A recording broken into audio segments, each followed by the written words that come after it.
இன்றைக்கி நான் அவங்க கூட ஷேர் பண்ண போகிற விஷயம் என்ன அப்படின்னா, நம்மள நிறைய பேர் பார்த்திங்கன்னா, டெய்லி சர்ச்சுக்கு போவோம். Weekly once church mass attend பண்ணுவோம். ஹிந்துஸாக இருந்தால் கோயிலுக்கு போவாங்க, சாமி கும்பிடுவாங்க, பூஜை பரிகாரம் நிறைய பண்ணுவாங்க.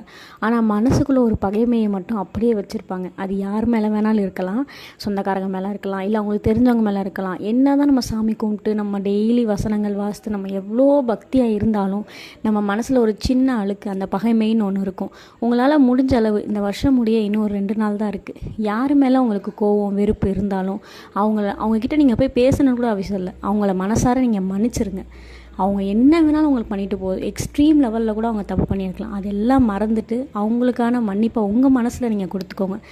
இந்த சேனலில் வசனங்கள் மட்டும் வந்துக்கிட்டு இருக்கு. இது போக நான் டெய்லி விலாகும் பண்ணலான் இருக்கேன், டெய்லி ரொட்டீன் மாதிரி. ஸோ அதை உங்களுக்கு பண்ணலாம் அப்படின்னு சொல்லி ஒரு இஷ்டம் இருந்துச்சு அப்படின்னு சொன்னால் தயவுசெய்து கமெண்ட் பண்ணிவிட்டு போங்க. கண்டிப்பாக கமெண்ட்ஸ் வரதை பொறுத்து நான் டெய்லி விலாக்